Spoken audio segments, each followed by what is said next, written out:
आता दुसऱ्या लेकरांचं बळी जाता कामा नये, त्यांच्या शाळेची सोय करा, रस्त्याची काहीतरी सोय करा, परत असं लेकरू रडता कामा नये, एवढं फुलं असं परत कोणाचं हिसकून जाता कामा नये।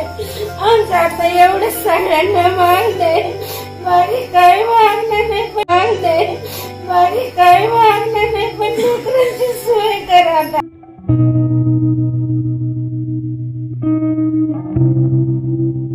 निफाड तालुक्यातील नागापूर फाटा या ठिकाणी सिद्धी लुमसे या विद्यार्थिनीच्या अपघाती मृत्यूनंतर 5 वरिष्ठ अधिकाऱ्यांची आणि गावकऱ्यांची चर्चा झाली। निफाड तालुक्यातील विविध भागातील अधिकारी यावेळी उपस्थित होते। नागरिकांनी त्यांच्यासोबत चर्चा करून वारंवार होणारे अपघात रोखण्यासाठी उपाययोजना कराव्यात आणि सिद्धी लुमसेच्या कुटुंबियांना आर्थिक मदत मिळावी यासाठी विनंती केली आहे। सिद्धीच्या कुटुंबियांची देखील यावेळी उपस्थिती होती। मनमिळाऊ स्वभावाच्या असलेल्या सिद्धीच्या अपघाती मृत्यूनंतर तिच्या आईवडिलांवर दुःखाचा डोंगर कोसळला असून आईवडिलांनी ग्रामस्थ अधिकाऱ्यांसमोर टाहो फोडला। दुसऱ्यांच्या मुलांचं असं होऊ देऊ नका, सिद्धीच्या आईने अधिकाऱ्यांना विनंती केली।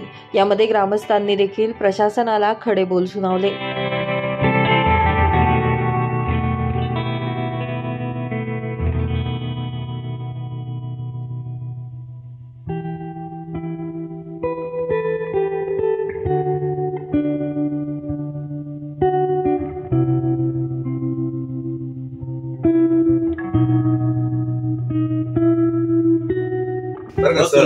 आमची विनंती अशी का फ्लाइंग स्क्वॉड करा, तुमचे जे अधिकारी असतील विश्वासू ते लोक त्याच्यामध्ये ठेवा, आरटीओ, तुमचं महसूल आणि पोलीस एकत्रित फ्लाइंग स्क्वॉड राहू द्या।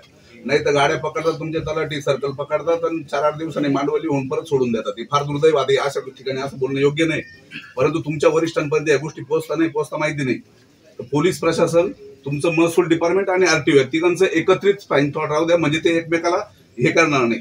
आणि जे मगाशी जो मुद्दा मला आता ते बोलायचं नव्हतं, पण ज्या बिगर नंबरच्या गाड्यांच्या आहेत त्या डायरेक्ट त्यांच्यामध्ये कुठली तडजोड कोणाला खालची तुमच्या अधिकाऱ्यांनी सक्त आदेश द्या, न तडजोड करता कारवाई करा। 100 गाड्या चालतात, 10 गाड्यांवर कारवाई होत्या, बघा किती परिणाम होईल।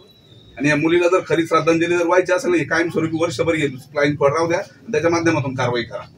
नाही तर हे काही नाही, शिरवाड्याला आम्ही बघितलं 3 जण गेले जागेवरती, केंद्रीय मंत्री आल्या, फ्लायओव्हर झाला नाही, काही नाही, सगळे येतात तेवढ्या पुरतं तेवढं भावनिक हे करतात आणि परत काही होत नाही, त्यातून आउटपुट काही नाही।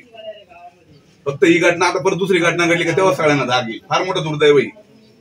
तुम्ही खूप संवेदनशील सगळे अधिकारी, सगळे पालवे साहेब असेल, तुम्ही असेल, आरटीओ असतील, काल ढोकरे साहेबांनी एकदम चांगली परिस्थिती हाताळली, नाही तर उद्रेक व्हायला वेळ नाही लागणार साहेब। आणि याचं आउटपुट असं आहे की 4-2 दिवस चर्चा होते, नंतर परत काय होत, ह्या लोकांना सगळ्यांना राजकीय वरद असते। उद्या आमच्यासारखे जरी फोन आले तरी तुम्ही त्यांना कोणाला पाठीशी घालू नका। उद्या आम्हीच फोन करतो, परत गोकुळ भाऊ असेल, आम्ही असेल, लोकप्रतिनिधी येतात फोन करता, नाही हा मा कार्यकर्ता। नाशिक माझा न्यूजसाठी राहुल उनवणे, चांदोरी।